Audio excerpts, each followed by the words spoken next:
乡亲大家平安，今仔日是新历的10月初2，旧历的9月初4，礼拜三。新闻一开始，继续来关心宜兰南方澳啊跨港大桥这个断桥的后续。即马有将近800台的渔船条例无在条来出港。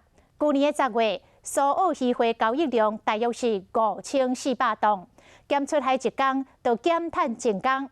这无收入无大进，爱过来付渔工的薪水，渔民就惊一声都爱吊顶咯。啊，这个附近开餐厅嘛，正惊游客会因为断桥无爱来佚佗，安尼因的生意嘛免做咯。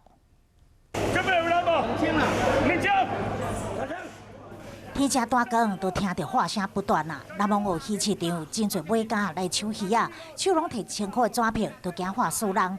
苏澳渔获去年10月交易量大约是5400吨，产值是1亿5650万。即马桥断去啊，渔民无法度出港，拢真着急。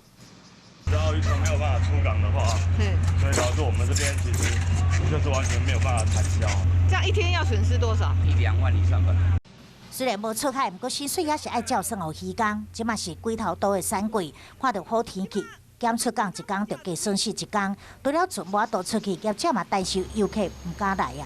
没有人跑的啊，人不敢进来了。对啊，哦，这游客都会过来，不知道这边现在目前状况是怎样啊？每当来这佚佗游客将近有32万人，若到花雨季节的时阵，过渔港是更加闹热。